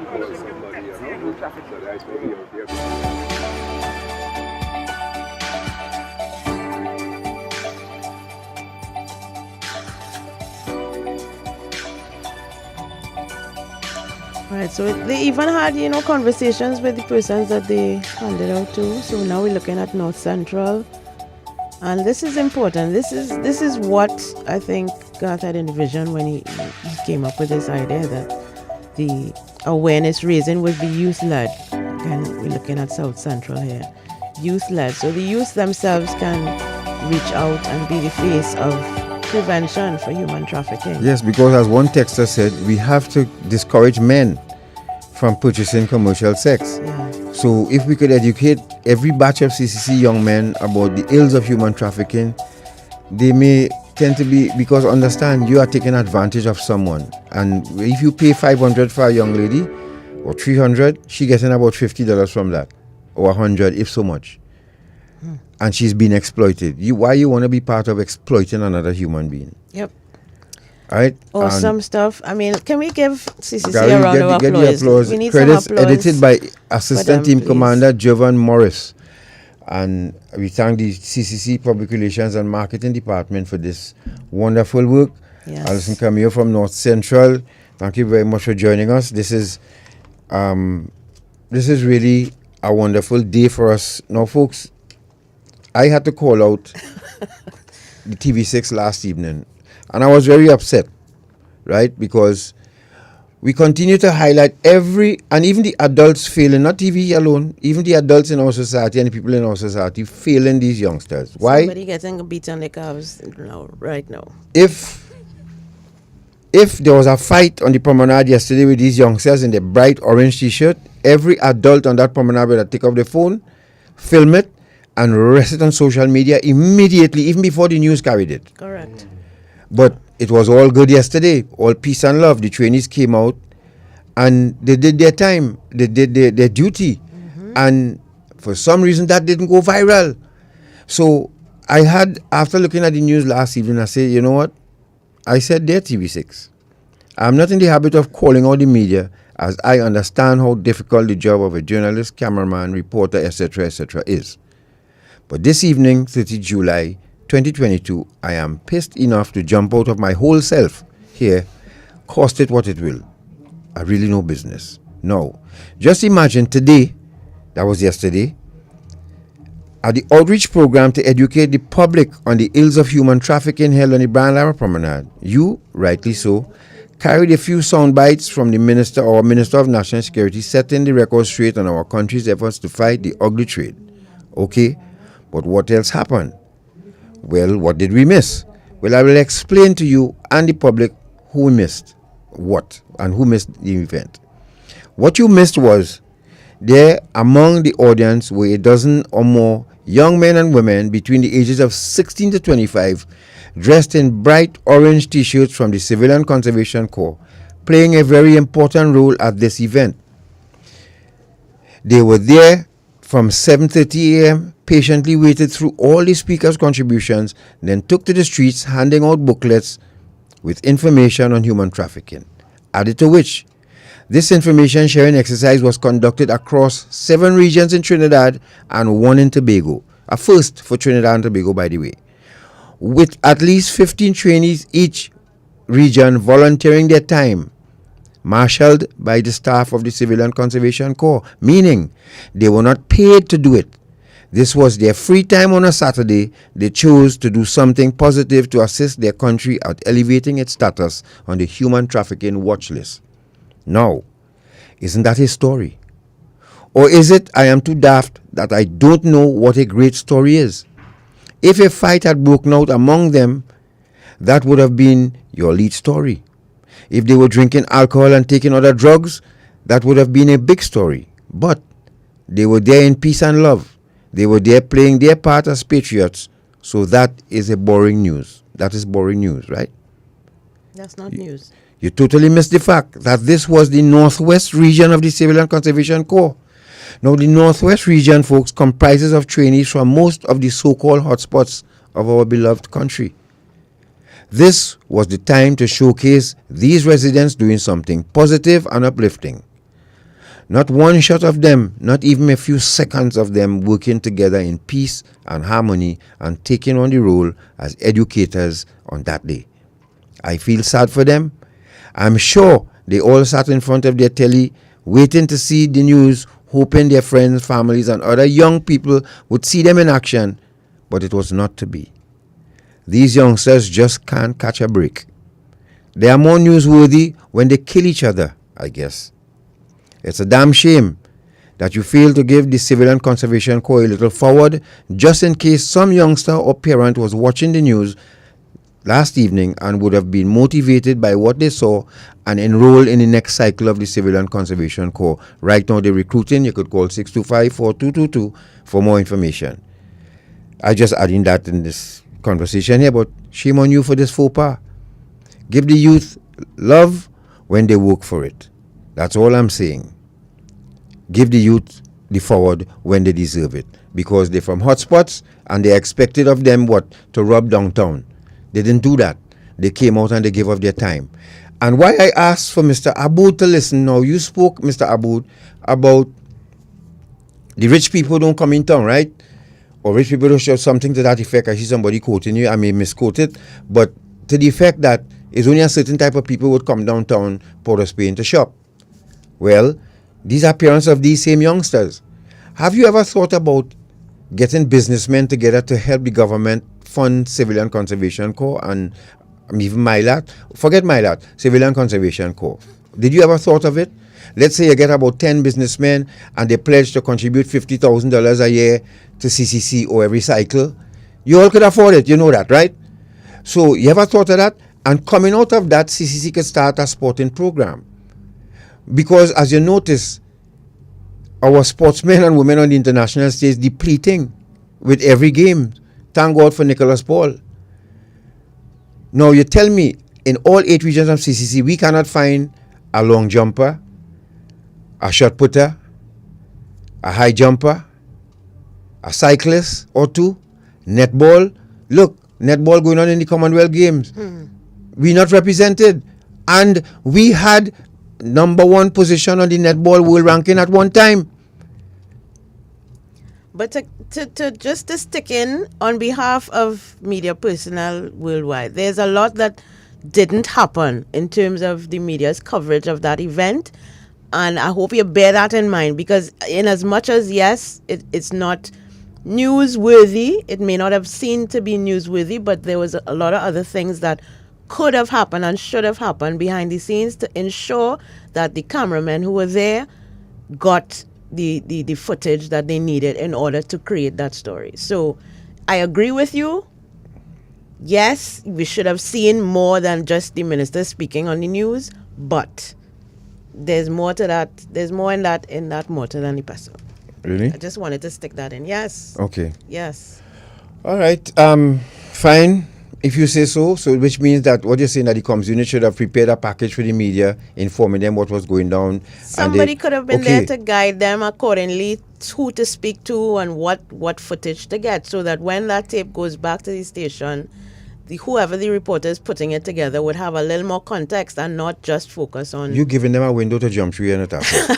And you know why I'm saying that? Because as a cameraman too, if I do have a reporter with me, I could double as that and take some notes and say, well, even go take some shots of the picture. I even asked the media, say, when the minister leaves the stage, he's going to the CCC trainees will hand him a flyer. The minister did that. They went out on the street and, oh God, show some of that. That's all I'm saying. Just show a little bit of it. Yeah. Yes, what the minister had to say was important, but in light of young men getting killed by the dozens in this country, we need to show some of the young men doing positive stuff. And the young ladies. You can't just show the young ladies twerking and zesting in Trinidad and Tobago. That's not all that happening. That's not the business of news media, unfortunately. Natasha, before I jump out this chair, let me continue what I was saying. So I was saying to Mr. Duma, what about businessmen contributing to government, helping government take care of these programs? Yes. And coming out of that, we have, I'm sure in CCC there are netballers. I'm sure in CCC we could find more footballers. Look at Jamaica. Almost every sporting discipline, we just saw the World Games, Jamaica had a javelin, they had shot put, they had long jumpers, they had you name it, and all of them coming out from Jamaica. How many of them going university outside? Not many. All of them coming from inside Jamaica. Yeah. So why is it we were ranked number 1 on the netball scene at one time, and we gone way back? You see how Jamaica, 30 years ago. More than 30 years ago, Jamaica destroyed South Africa yesterday. Mm-hmm. You're going to tell me no, too many people falling down on the job here. And after graduation for the Civilian Conservation Corps trainees, then what? You ever study that, Mr. Aboud? You ever talk to the government about that? So stop complaining. Maybe that one or two of them, you might save one or two of them. And listen, let me tell you something how these folks think right on the ground. You see, when they know businessmen looking out for them, they don't interfere with them at all. They protect you, actually, when they know that you're looking out for them. So instead of complaining, come up with a solution, Mr. Abu. That's all I'm saying. Go to the government and say, okay, we have businessmen. You only get sporting goods. I might be trivializing it. It's sad that I have to even interject this. But if we really want to help these young people, then let's come forward and stop throwing up your hands like if there's no solution to this. I agree. I agree. The programs like the CCC could be better supported by the private sector, but I mean not to disparage any of the athletes representing Trinidad and Tobago. No, we're not doing that. We're not doing that because we have athletes in a lot of disciplines. Probably some that you never heard of: squash, triathlon, boxing, a lot of other disciplines: netball, of course, cycling, athletics, swimming. There are a lot of athletes who are representing us on the international stage. We're probably not at the level that we want to be with all of them, netball included. But I think in terms of your idea about introducing a sporting program in the CCC, excellent. There has to be some coordination, though, among the national governing bodies for the sport to go into CCC regions and find the talent that is there. See, watch me. CCC, boy, if you already know, and if the media will only take time to highlight and follow a day in the life of the Civilian Conservation Corps or a cycle, you will see how much things that they do, I was there, I could talk on that, Yeah, no, So I am asking, Mr. Cummins, go inside and with every fiber in your being, go to cabinet and fight for this program. If you increase the cycle. Let's start pumping money into saving our young men. Our young men are dying at a very early age. Who not dying? Going to prison. Who the police and killing themselves. What? After graduation, what happens to a trainee at the Conservation Corps? I know that trainees cry after graduation, because they going now and enter a world that's uncertain for some of them. But I am sure if we dig deep, we could find a couple high jumpers, long jumpers, shot putters, you name it. We have a graduate of CCC who is in Birmingham right now. preparing to compete. A graduate of CCC? Yes. Really? From which region? Nigel Paul. Oh, correct. What's wrong with me? Nigel Paul. Yes, that's right. Nigel Paul. He's on show this evening, right? Yes. Good. Today. The boxer. Yeah, Nigel Paul. I work alongside Nigel Paul in CCC at CCC headquarters. So he's a good example of yes. how. I don't think he was involved in boxing while he was at CCC, but that could change. That could change the way where the trainees have access and opportunity to try some of these sports. I mean, they're a bit of an advanced age in terms of talent ID, but they could be exposed to some of these sports, and you never know. So, folks, I'm sorry we can't take your calls because the phones are out, but I want to say Shortman, play over the video again, please. Let's see that video again with CCC in action. And I want to say the regional coordinators, let me start with them. Tobago, Mr. Roger, much for your time yesterday. Gary, get the applause, Gary. Get the applause, please. All 8 regions.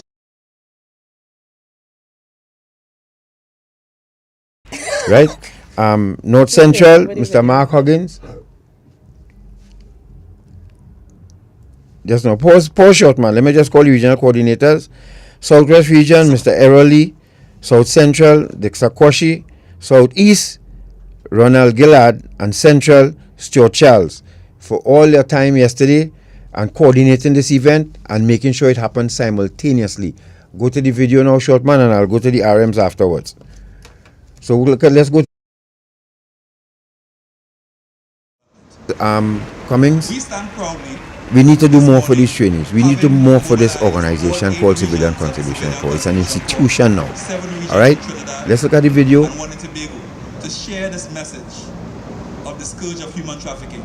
And we understand the value in this effort, and we commit our continued support for the work of the Counter-Trafficking Unit of the Ministry of National Security.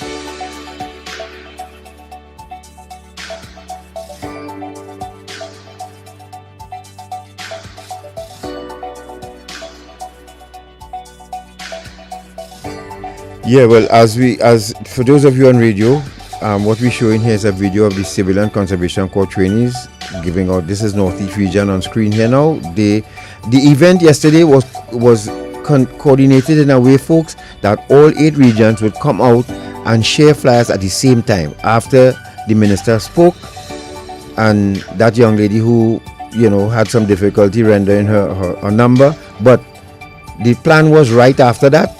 All CCC trainees would hit the ground, accompanied by in some cases, regional managers or regional coordinators, and they handed out flyers, brochures on human trafficking to the public.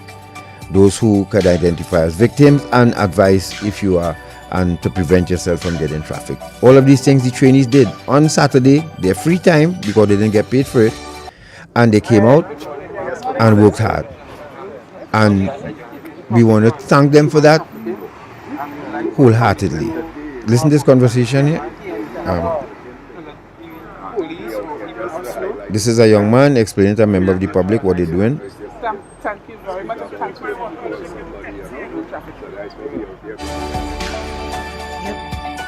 And that's how it went. And I mean, it was so good to get a sense of what was happening across the country.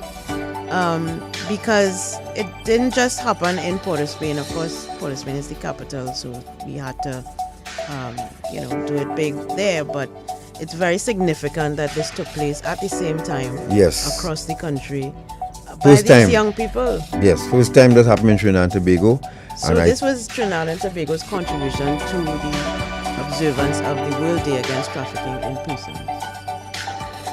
And again, we want to congratulate and thank the Civilian Conservation Corps for assisting us in this effort and taking the lead as a youth serving organization Yes. on this very important issue. And I have to correct the regional coordinator now. Unfortunately, Mr. Charles had passed away. I forgot that. That's the guy that got, I think, got hurt. Let me just say, trying to move a pole. But he's no longer with us, right? Rest in peace, Mr. Charles.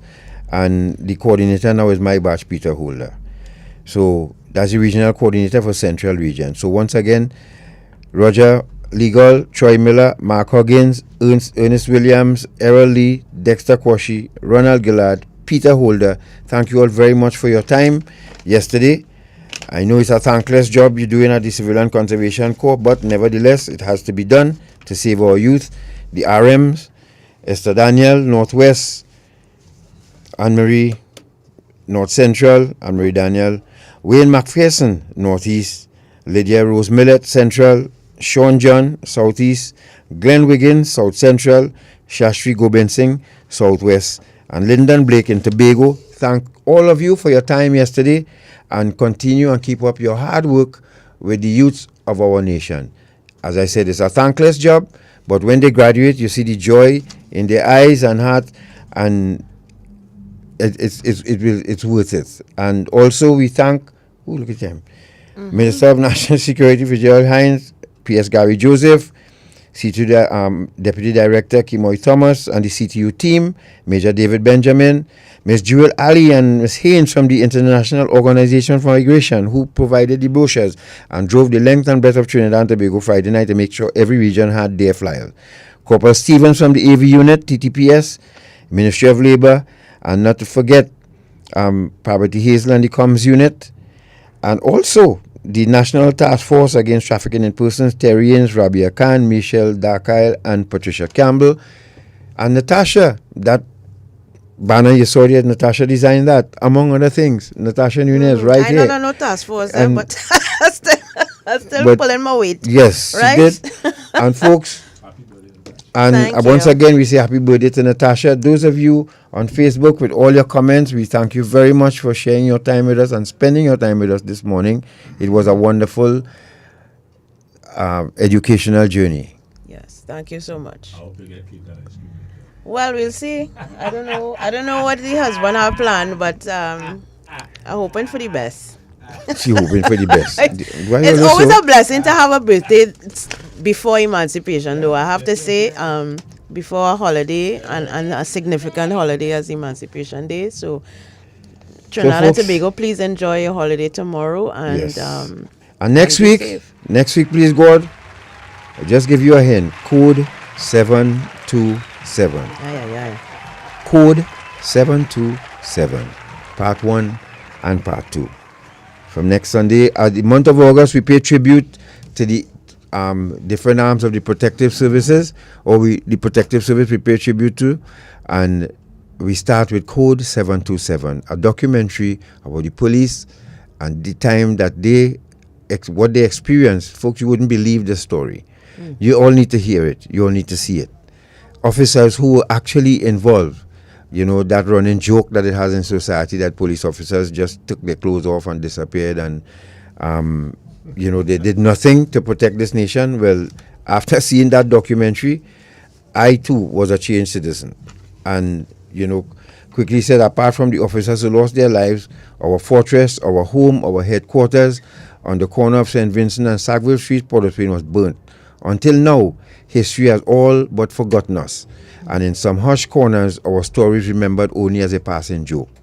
While conducting research at the start of this project, we realized that the last 32 years, the focus on conversation of the events of 1990 was strictly on what transpired at the seat of power, the Red House and Parliament, and the roles of the media and the Defense Force. We, the TTPS, are barely a footnote in the history of the attempted coup. Join us for Code 727 next Sunday, folks. Courtesy the Trinidad and Tobago Police Service. Ms. Corby will be in studio with us. Major news up next at 12 with Ms. Janelle Wilson. She's here with the bayonet face on as usual. Let's go. News time. Good afternoon. Good afternoon. Take care. And happy emancipation. Yes. Casting from